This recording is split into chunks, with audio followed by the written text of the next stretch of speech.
இப்படியும் செய்யுமா போலீஸ்? மதன் விவகாரத்தில் அதிர்ச்சி திருப்பம். வேந்தர் மூவிஸ் மதனை போலீசார் காவலில் எடுத்து விசாரித்து வரும் நேரத்தில் அவருக்கு சாதகமாக இருந்த வீடியோ ஆதாரத்தை போலீஸ் துறையில் உள்ள கருப்பு ஆடு அதை அழித்திருக்கிறார்கள்.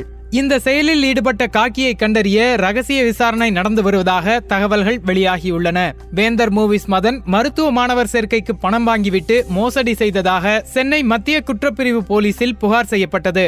புகாருக்கு முன்பே மதன் மாயமானார். 6 மாதங்களுக்கு பிறகு மதனை திருப்பூர் போலீசார் கடந்த 21ஆம் தேதி கைது செய்தனர். அவரை போலீஸ் காவலில் எடுத்து விசாரணை நடத்தி வருகின்றனர்.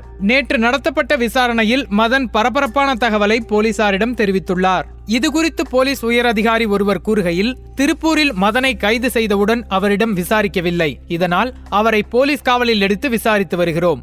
எங்கள் விசாரணைக்கு அவர் முழு ஒத்துழைப்பு கொடுத்து வருகிறார். மாணவர் சேர்க்கைக்கு வாங்கிய பணம் தற்போது எங்கு உள்ளது என்ற கேள்விக்கு அவர் முழு விவரத்தை அளித்துள்ளார். அதில் ஒரு நடிகரை வைத்து வேந்தர் மூவிஸ் படம் தயாரிக்க முடிவு செய்தது. அதற்காக அந்த நடிகருக்கு முன்பணம் கொடுக்கப்பட்டது. சில காரணங்களுக்காக அந்த படம் தள்ளி போனது. இதனால் அந்த பணத்தை பெறுவதில் பல்வேறு சிக்கல்கள் எழுந்தன. இதுபோல பல இடங்களில் வசூலித்த பணத்தை கொடுத்திருப்பதாக மதன் தெரிவித்துள்ளார். அதில் சிலரிடம் கொடுக்கும்போது அதை ரகசியமாக வீடியோவாக எடுத்ததாகவும் சொன்னார். ஏற்கனவே கைதான மதனின் கூட்டாளி சுதீரிடம் விசாரணை நடத்திய போது வசூலித்த பணம் தொடர்பாக வீடியோ இருப்பதாக தெரிவித்தார். அது தொடர்பாகவும் மதனிடம் விசாரணை நடத்தப்பட்டது. அந்த வீடியோ எங்கே, எப்போது, யாரிடம் பணம் கொடுக்கப்பட்ட போது எடுக்கப்பட்டது என்ற விவரத்தை கேட்டறிந்துள்ளோம். அடுத்து மதன் பல வேடங்களில் இருக்கும் புகைப்படங்கள் வாட்ஸ்அப்பில் வேகமாக பரவி வருகின்றன. அதில் ஒரு படத்தில் மொட்டை தலையுடன் மதன் இருக்கிறார். இன்னொரு படத்தில் சாமியார் போலவும் மற்றொரு படத்தில் தாடியுடனும் இருக்கும் புகைப்படங்கள் உள்ளன. இந்த படங்கள் குறித்து மதனிடம் விசாரித்த போது வடமாநிலத்தில் சாமியாராக இருந்ததை அவர் தெரிவித்தார். மேலும் இதுபோன்ற மாறுபட்ட வேடங்களில் இருந்தால் போலீசிடம் பிடிபடாமல் இருக்கலாம் என்றும் அவர் தெரிவித்துள்ளார். மதனிடம் கேட்கப்படும் ஒவ்வொரு கேள்விகளுக்கும் அவர் தெளிவாகவும் நிதானமாகவும் பதிலளிக்கிறார். இதனால் எங்களால் இந்த வழக்குக்கு தேவையான விவரங்களை அவரிடமிருந்து பெற முடிகிறது என்று கூறினார். வீடியோ அழிப்பு. மதனின் கூட்டாளி சுதீரை போலீசார் கைது செய்தபோது மாணவர்களிடம் வசூலித்த பணம் குறித்து விசாரணை நடத்தப்பட்டது.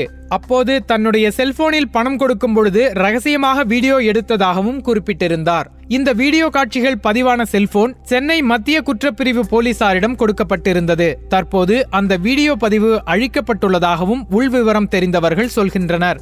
ஏனெனில் இந்த வீடியோ வெளியானால் சிலருக்கு சிக்கலை ஏற்படுத்தும். இதற்காக அந்த வீடியோ அழிக்கப்பட்டதாக சொல்கிறார்கள்.